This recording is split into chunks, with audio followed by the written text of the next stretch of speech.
It is Friday, March 14th. Let's talk PlayStation. Welcome back, everyone, to another AI episode of LTPS. As always, let's begin with our PS Plus reminder. If you have not just yet, claim your March games before they go away. Still got plenty of time on that. But we also have PS Plus Extra and Premium. The March lineup is now revealed as well. And for PS Plus Extra, we have a handful of games. UFC 5, Prince of Persia: The Lost Crown is probably the big one here. That game got a lot of traction, did well sales-wise, which initially it seemed like there was a lot of pushback on that game given that it's a side-scrolling Metroidvania, Prince of Persia, but it actually is quite good. You've got Mobile Suit Gundam. Arcade Paradise is a really cool game. I highly recommend that. You've got You Suck at Driving, which is a really silly game, so nothing too crazy. Going into PS Plus Premium, though, we have the VR version of Arcade Paradise, and I do recommend playing that version of the game. It's a lot more interesting to experience it from that viewpoint, but that's for PSVR 2. And then we have, as we heard from that state of play, the three PS1 Armored Core games. So that's Armored Core 1, then Project Phantasma, and Master of Arena, which are also debuting technically the first time in Europe, which is really cool to see. So not too bad there. I mean, it's kind of whatever, I guess, in the grand scheme of things, since we saw that stuff coming, or at least a portion of it. But we do have some additional PS Plus news, which is for the PlayStation Portal for the beta cloud catalog on PS Plus Premium. If you're a premium member, they did add about 33, I think, of the PS1 and PSP games in the catalog. So before, it's sitting at around 200 something games, and they do occasionally add more titles in that separate catalog of titles. But now they've got nearly all the PS1 and PSP games on there. I think they're only missing like 5 or 7 games, something like that. So as we've mentioned before, when it comes to PS Plus Premium streaming, if you're doing it on the console, on PS5 rather, it's nearly 2,000 games. But on the portal, where you don't need a remote play to your personal PS5, it's a beta catalog, so it's only like 200 something games. But they did, out of nowhere, add nearly all the classics for PS1 and PSP. Again, mind you, not any new PS2 stuff. But that's not too bad. I mean, it's still a very slow, gradual rollout, but it seems like eventually they'll finally get there and clean up the user interface to where it's not just a basic scrolling lineup of titles that's kind of hard to navigate through. So that was a nice addition to see. Moving on to our next news story, the final Astrobot speedrun level came out yesterday, and I say final, but that might not be entirely true, which I hope is not true. But we had that, and also it's now confirmed, which was previously rumored, the Astrobot PS5 bundle. So this is official. Sony announced this, where it's going to be available at PS Direct and select retailers globally. So depending on where you are, you should have access to this. It will be $449 USD for a disc console, or $399 for a digital edition. So you'll get that console, Astrobot, and of course Astro's Playroom pre-installed as well, which they made some slight changes on the console, where they changed the background image and icon for Astro's Playroom as well, so updated it just a little bit. But that's still my number one recommendation. When you get a PS5, the first thing you play, Astro's Playroom. And that's still true, I find, to this day. Now you can jump into Astrobot after that as well. Moving on to an update for the God of War Remaster rumor, which it seems like this might not be happening soon as far as an announcement goes, because the original rumor, or at least the theory, speculation, was for the upcoming 20th anniversary. Maybe that's when they'll announce these things to be real. However, Santa Monica is hosting a 20th anniversary exhibition on the 22nd, and there's going to be a cast panel and signing, and T.C. Carson's going to be there, Christopher Judge, a lot of other cast members, and Santa Monica did send out this statement on Twitter where they said, and I quote, "With such a stellar lineup and all the anticipation we've seen around the anniversary, we do want to be clear that there are no planned announcements for this event." Because that was the thing. They announced this panel and this anniversary date, and everyone had their eyes on this thinking, oh, that's where they're going to do it. Here's why we didn't talk about this last week on LTPS. It seemed kind of clear that it probably wasn't going to happen there. You can always sort of tell with these things, right? I mean, obviously they did talk about it, but it was very low key. It only came from Santa Monica, really. You're not seeing the stuff being posted on the PlayStation blog. They're not going to live stream it. It's not coming from the US accounts for the PlayStation Twitter account or Blue Sky or wherever PlayStation is. It seemed like a very sort of smaller event for fans that want to go out to this thing, and that's not where they're going to make a fairly large announcement. So it doesn't mean the rumor isn't true, just that it seemed very unlikely to show up with the anniversary thing, which is is sort of what I was getting at before with our initial conversation surrounding this rumor, which is usually anniversaries come and go because it's really hard to line up announcements and long-term projects, even remasters or port jobs. Like, logistically, sometimes it just almost always doesn't work out the way people expect it to. Having said that, it doesn't mean these things aren't real, because I still find that if we're talking about PS2 games that get special treatment outside of the standard PS Plus Premium emulation catalog, it would be these games. So maybe we'll have to do a little bit of waiting to see if these things do end up being a reality. Next up, Insomniac Games and their VR titles, which some people do seem to forget that Insomniac had that portion of their company history where they were independent and they were, doing other publishing opportunities with different companies, and so they did make a lot of VR experiences with Oculus. And so the news here is that a lot of Insomniac's VR games were delisted from the Oculus store at least as early as November 2024. It really wasn't a big news story. Actually, it seems like those games kind of go down and back up again. I'm not sure exactly how often that does happen, looking into it more, but the games in question were Edge of Nowhere, The Unspoken, Feral Rights, and Stormland. Now, the issue is that the Oculus storefront is old and Meta doesn't really support it anymore. So Insomniac has acknowledged this, and so they've now mentioned that they've got these games relisted on the Meta store. I think there's only one they're still working on. I believe that's Stormland, but The Unspoken, rather. So they're still trying to get that game back up, but they're just migrating those to the newer storefront, basically, as how I understand it. But they are really cool games. Have not really spent a lot of time with them. Very intermittently at somebody else's place because I didn't have an Oculus at the time, but they're really cool, and it's one of those things where it'd be great if they came to PSVR 2, but the resources and time, energy is clearly not there. And I mean, this news story, like, the thing about it is so many folks were like, wow, this, like, nobody talked about this, nobody was reporting on it, and it didn't really gain a lot of traction because, well, it's VR, and VR, obviously, there's just not a lot of eyes on it. So it's a shame, though. These are some really cool games, and I'd love to see them debut on PSVR 2. Moving on to some new details for Intergalactic, the Heretic Prophet, where this comes from a conversation between Naughty Dog's president Neil Druckmann, and he was speaking with the 28 Days Later writer Alex Garland on Sony's YouTube channel for another edition of Creator to Creator. This one was also a really fascinating talk because they were getting into their experiences with writing and then directing in their fields and all that stuff. So it was a really good talk, but Neil eventually does talk about Intergalactic. So he does give a brief synopsis and some more details about what that story actually is. So he does explain that it does take place in an alternate timeline 2,000 years in the future where it deviated from the late 1980s. And then Neil jokingly mentions that with The Last of Us Part 2, they also made some creative decisions that made a lot of people either love or hate the game, which Alex responds right away, very deadpan with who gives a shit. So obviously they're kind of just airing out their own experiences in the creative field. But anyway, the point is Neil is saying that they did that with The Last of Us, and now let's make something that people won't care as much about. Let's make a game about faith and religion. So over this 2,000-year alternate timeline, there's this religion that started and then evolved over the years, and that religion all takes place on the planet where communication then gets lost for 600 years. So then Bounty Hunter Jordan goes to that planet, as we saw from the trailer, and a big theme here is loneliness. She's there by herself and needs to figure out what went on with this planet, who are these people that were there, what were their history. She needs to learn all this if she wants to leave the planet. And Neil compares this to their other games like Jak and Daxter or certain parts of Uncharted or The Last of Us, where there's always a companion or there's these people around you and there's this camaraderie.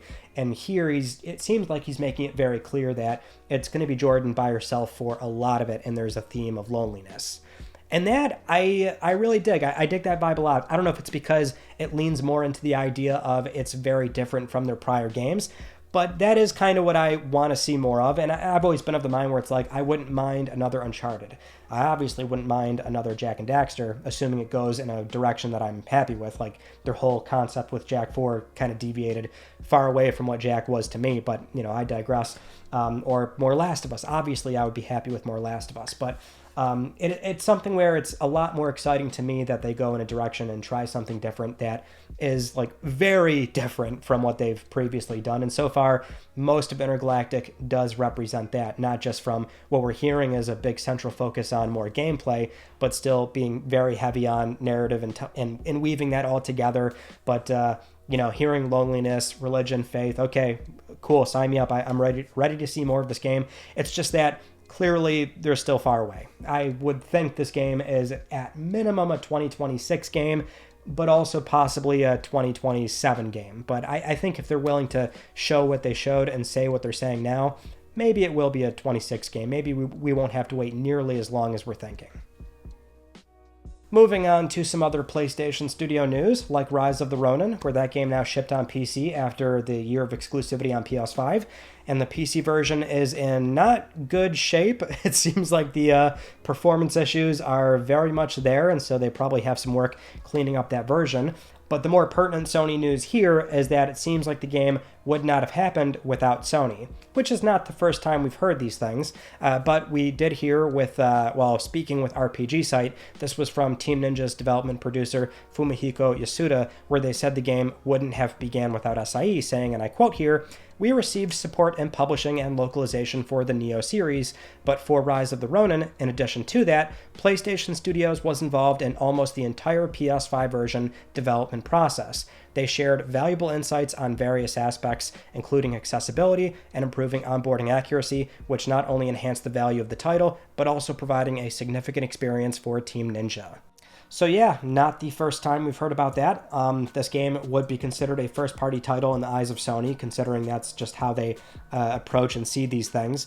But we've heard even for partner titles like Final Fantasy XVI, they were also deeply involved in that game as well and providing support, sending engineers over. It's a very consistent thing that we always hear. I always do like to add this caveat of, the big publisher, the big console manufacturer that you worked with, you're going to speak nicely about them during interviews, so that's always sort of there, clearly. But it is still something we hear quite often.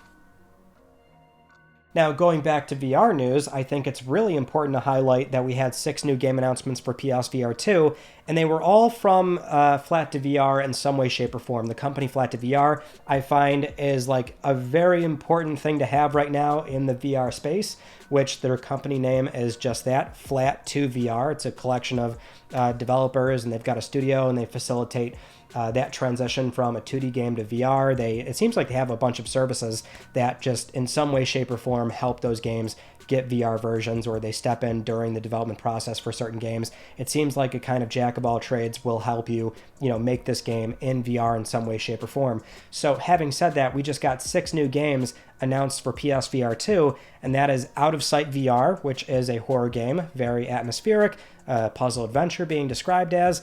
You've got RoboQuest VR, which is a fast-paced action game, roguelike progression being adapted to VR.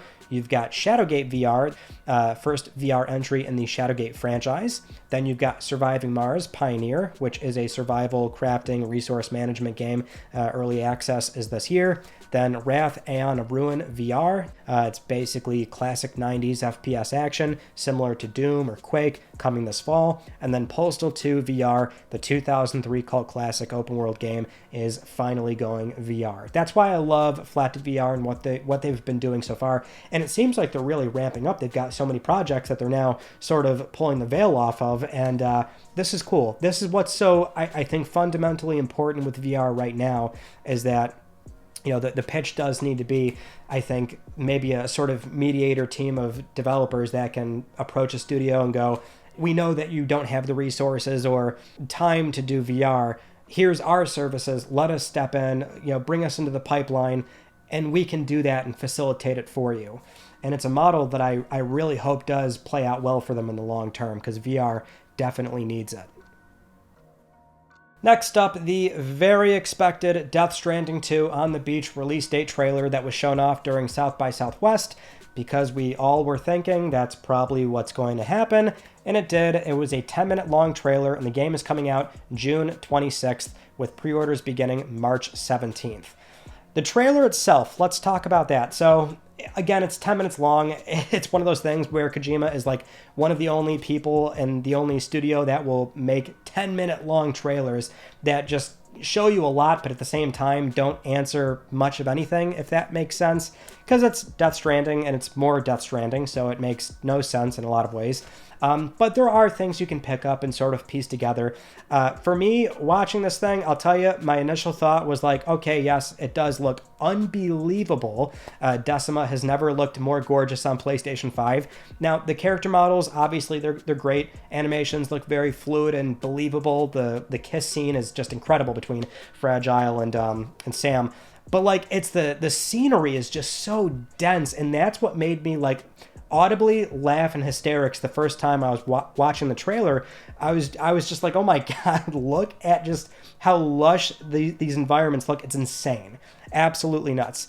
The music is Woodkid, and the track is To the Wilder, and it absolutely hits because music plays a big role in this game. The new character is unmistakably, he looks like Solid Snake, a very legally compliant Solid Snake, so not really sure what's going on there outside of like it's clearly a reference to Solid Snake. There's other portions of it that, like, if you played Death Stranding 2, you can kind of pick up maybe what they're, or rather the first game, I should say, what's going on here, where the deliveries are automated. So it looks like they go rogue at a certain point, and that's where there's maybe more combat that takes place, because the first game very much does not have a lot of combat in the traditional sense. And it does seem like they really do explore that relationship between Sam and Fragile with that kiss scene, which it looks very realistic. Up to that point, I would say the most realistic video game kiss was between Ellie and Dina. This one is pretty much right up there, maybe exceeds it, but there's just so many other things that are going on in that trailer which are nuts. So I'm very excited. Like, that initially, like, it was always high on my list of like games I'm excited for, but man, that one, I don't know, it just, everything kind of culminated together, and it was a sort of enlightening thing of like, oh man, it's going to be the same experience from DS1 when you start your delivery and the music kicks in, and it's going to be probably a wild ride. So I'm definitely excited. We should be able to segue nicely, though, into our next story, which is the additions you can buy for this game, because of course it's a big AAA game. You can spend much more than $70 USD on this, and you're going to get a lot of extra goodies. So there is the Digital Deluxe Edition. That's going to be $79.99 USD or €89.99. Going to be a full game download and 48-hour early access to the game, and you get a bunch of in-game items as well. The other very big collector's edition is $229 USD or €249. That comes with a full game digital download, 48-hour early access code to the game, a collector's box, a 15-inch Magellan statue, a 3-inch Dollman statue, art cards, a letter from Hideo Kojima, and in-game items. Also unrelated here, but we should mention that there's also the announcement of a concert series called Stranding Harmony, and that's going to be a tour, a full orchestra of music from the franchise beginning November 8th at the Sydney Opera House, and then they're going to have more dates around the world as well, which there is one close to me, and I'm like, oh man, maybe I would actually go to that, because the music does play a very big role in the game. It absolutely hits when you're playing that game and you've got headphones on. But anyway, there's that. But the bigger conversation taking place is, okay, another AAA game with these very expensive big box collector's editions. And there's a few things going on. One being that, yes, there is early access. As far as I can tell, this would be the first PlayStation Studios game where it's single player and they're doing this paywall for 24-hour or 48-hour rather early access. I believe Concord had that, and like maybe Helldivers 2, so like multiplayer stuff, sure, but single player, I don't recall. I think this is the first one from PlayStation Studios, and that does tend to rub people the wrong way, but there's that portion of it. And then there's also the matter of you're spending a lot of money, and it's another case of you don't get a physical disc, and these are the kind of things that you would buy, or you would be the kind of buyer that you want the disc, because as we've seen prior, PlayStation Studio games, the split is not that much in favor of digital. It's a little bit more even nowadays, so there is a large portion of buyers that would want the disc, but it's still like about 50-50, and yet they're only offering a version that has no disc. And look, obviously I can sympathize with that from somebody that loves physical media, and I collect, and I always advocate for it. Now, personally, I don't buy these big box collector's editions anymore, because they're just so big and they take up a lot of space, and I find that they come with a lot of useless goodies nowadays, but that's not really here nor there. If you are the kind of person that wants this, it sucks because it doesn't have a disc. The thing is, I wish they would offer a separate SKU, so it's like, hey, if you want the disc, buy that version. But the reality is, if they're going to do one SKU, I hate to say it, but you have to do the one that's going to accommodate both buyers. Only one option accommodates both players of disc and digital consoles, and it's offering a digital code.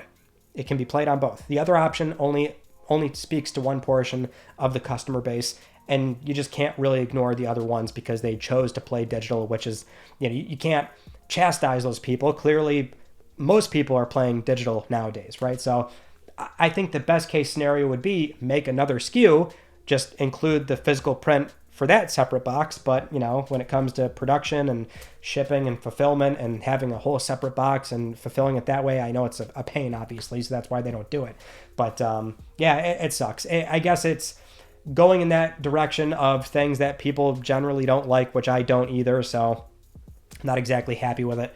But SI is absolutely going to be exploring just various ways to get more spend out of the customer, and that's with these early access editions, and also not throwing in a physical print. It sucks. Moving on to a reasonably big leak that came out recently, and that was the Horizon AI model video, this sort of technical demonstration where Sony is very much playing around with AI in their games, where in this case it's a model of Aloy and she's using a synthetic voice to respond back to people asking questions. So this was not meant to get out, obviously, so it was sent in as an anonymous tip to The Verge. There is a 7-minute video of the entire thing. There's mirrors online.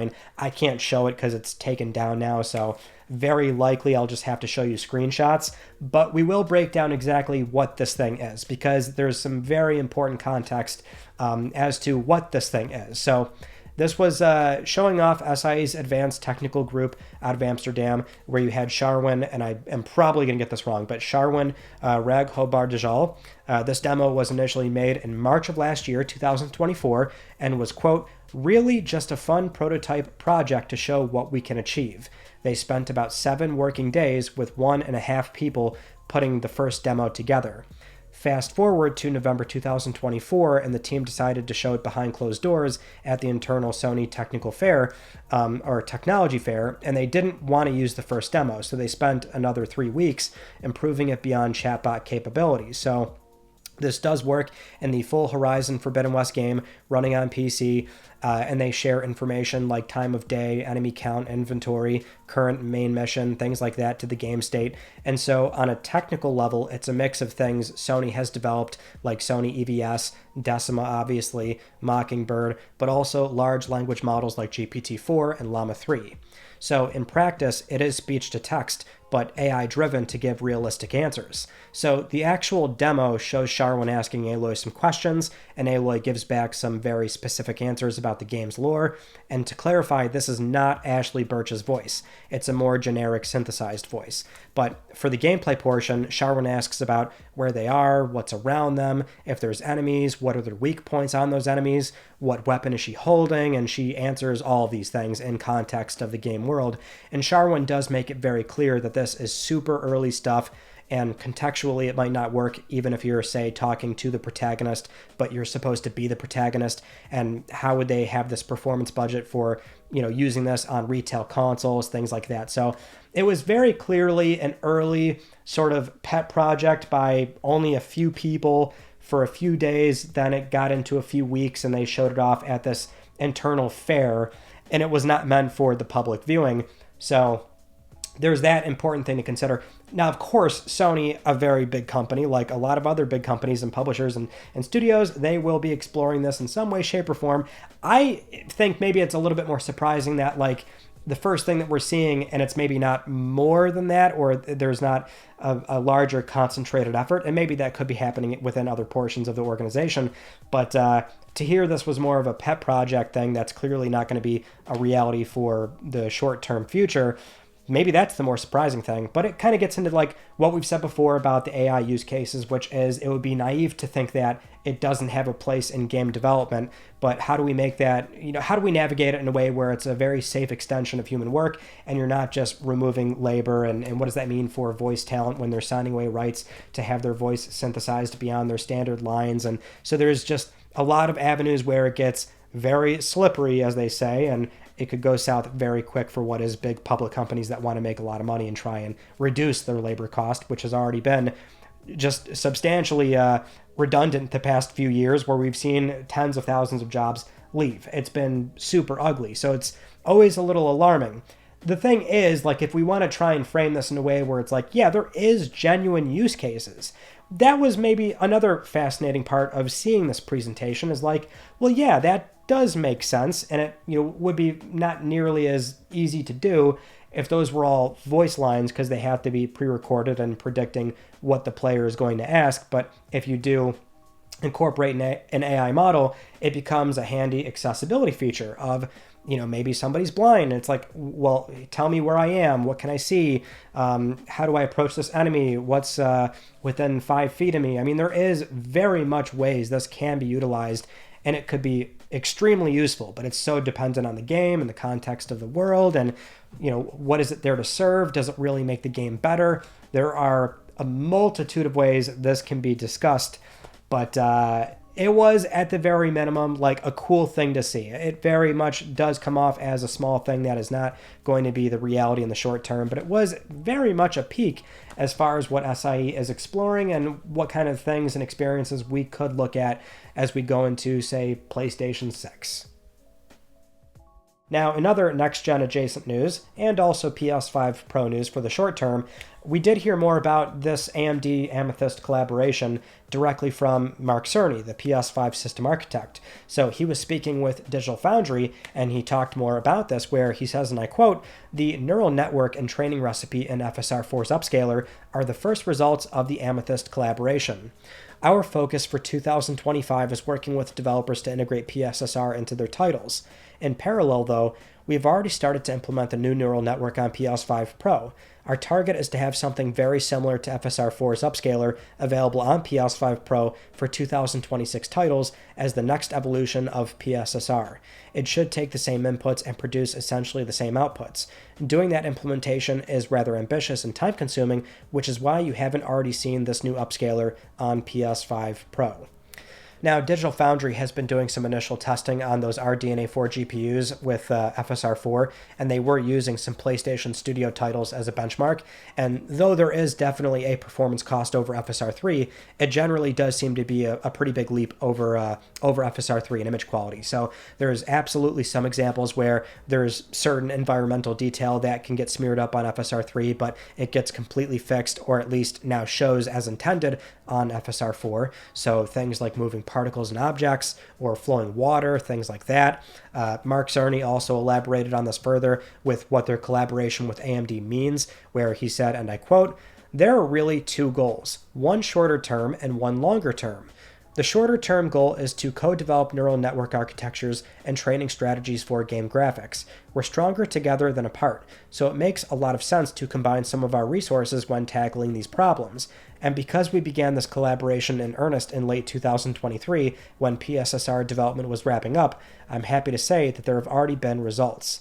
The longer-term goal is to work together to create a more ideal hardware architecture for machine learning, something capable of processing the neural networks needed for game graphics at high speed. PS5 Pro was a wonderful learning experience for us here at SIE, and of course AMD has an incredible amount of knowledge from its multi-generational R&D roadmap. Again, it just makes sense to combine those expertise." So pretty enlightening that we got a more exact timeline on when Sony was wrapping up PSSR themselves internally, and then this more concentrated effort of AMD and Sony for Amethyst beginning, and the first sort of real fruit being bared here, which was FSR4, which does appear to have some really strong results so far. And it's also super encouraging that they want to try and get those similar results for PSSR. Now, based on where you were reading this, like the headlines were making it seem like FSR4 was going to be the thing that is in PlayStation 5 Pro. This very much reads as the results FSR4 is producing will be in the next version of PSSR for what they're planning to be 2026 titles on PlayStation 5. The sort of big step, next evolution in Sony's own ML solution, which is still very much their technology as a foundation, and it's still something they want to flesh out. But Mark also makes it very clear that this is meant to be a collaboration that benefits many devices, many sort of experiences, and so he does make that pretty clear that it's a more of a rising tides lifts all boats scenario. But having said that, it does seem also pretty clear that on the long-term side, this is going to bleed into PlayStation 6, and the console is still, as we saw from the seminar, likely going to be positioned as a device that leans heavily on ray tracing, ML, perhaps path tracing. I think lighting really is going to be a big deal, and the ML side is going to really push the ray tracing side. You know, that's what will probably really distinguish that generation from the games that we're seeing right now in this landscape of diminishing returns. Lighting does play a very big role in games. You could see some insane differences with good lighting in a game. So it's really great to hear this, and just something to look forward to, obviously, because we could possibly have some amazing results in 2026 games. That's not too far away, and there's a lot of very big titles we're expecting in this back half of the PS5 cycle. So PS5 Pro is, as we discussed with that console when it came out, you're buying into the promise of the best console games on PlayStation, and that might hold very true for those 26 and 27 games. Moving on to PlayStation productions, with The Last of Us HBO Season 2, we got a brand new trailer, and this one is insane. Definitely shows off some very big flashback moments. We see more of the Seraphites, the WLF. There's a very big attack that happens on the Jackson settlement. Yeah, the show's soon. I can't wait. This trailer, too, it really blew up, which is insane. Although I think a lot of those views might also be coming from when they serve that video as an ad before other videos. They do count that towards the total view count. But either way, there's still a lot of eyes on the series, obviously, because it's speaking to a lot more people outside of not just gamers, but just a broader audience. So, you know, a lot of people are very excited to see how Season 2 pans out. And I think I have an idea of exactly how they are structuring this, knowing that it's going to be basically 3 seasons now they've admitted. So you would think, no spoilers, but out of context, this wouldn't make sense, obviously. But you would think the theater is where Season 2 ends, and then Season 3 might be spending a larger portion of the back half of the game, and certain characters are going to be debuting in that. And then the other 4th season that we're now hearing is very likely would be the final arc of the game, the final act, if you will, which is a little bit on the shorter side. But, you know, TV's TV. They could stretch it if they really wanted to, which that might be a little bit weird. But, you know, it's still something where I'm very excited for this upcoming season. It's going to be nuts, and I can't wait for the dialogue around it. It's going to be insane. Yeah, this trailer was nuts. Now, you all know I love when this stuff comes out, which is the discovery of a canceled game in PlayStation history. This one from over 10 years ago, where it was a PSP game called Stamp.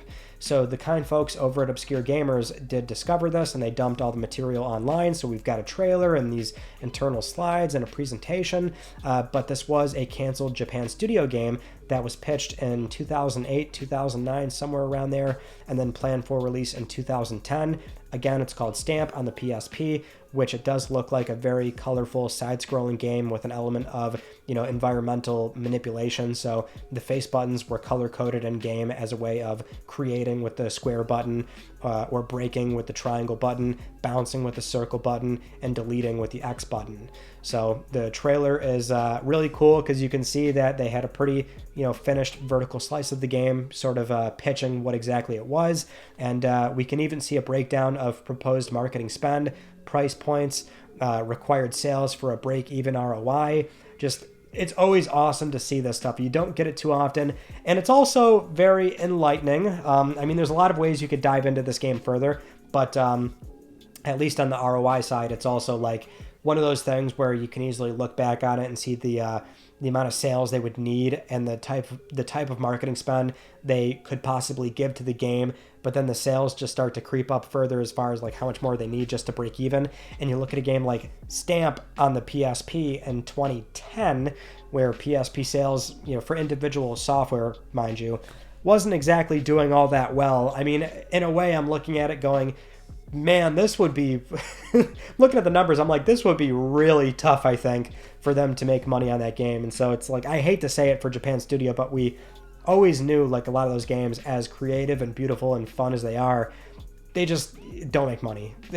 Or they don't really sell what they need to. So either way, it was really awesome to see Stamp, because that was indeed a game that I think we've never really seen before in any way, or at least certainly not like this.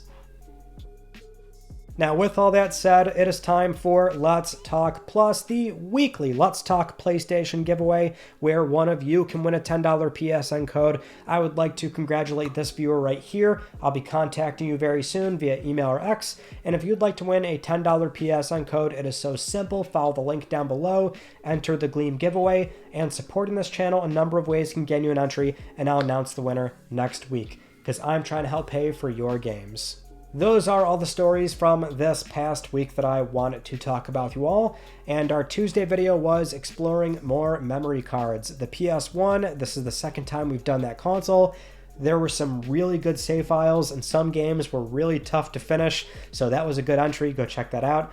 Wednesday, we also covered up a separate rumor for more of the Xbox side of things, what's going on with their business and how that relates to PlayStation. It seems like PS6 might be the only high-end console that's more traditional, and that's kind of weird, but we covered up that rumor. And then, I always forget this every time this comes up, because people generally don't know. On Patreon and the YouTube channel memberships, we do quarterly Q&As. So every 3 months, we'll do a question and answer. I'll put a post up. People can submit questions, and I'll answer them after I collect everything on video. And it usually turns out to be like a 2-3 hour long podcast, basically going through every single question. It's a really fun tradition that we've done now, and I never call it out actually on the channel. So just saying, right now we have the March Q&A poster up, so you can join and submit a question. Any level of support gets you access to that, and of course all the back catalog of deleted scenes videos, extended scene uploads, and things like that we're doing. So you can obviously go enjoy that as well. So I gotta pimp that eventually, or every so often rather. But we do have a Q&A up now, so got that. And then we do have another Click R3 we're filming this coming week as well, so got that going on. And that is pretty much it. So that concludes this week's episode of Let's Talk PlayStation. I'm Ryan Panecki. Thank you all so much for talking with me, and I will see you all next Friday.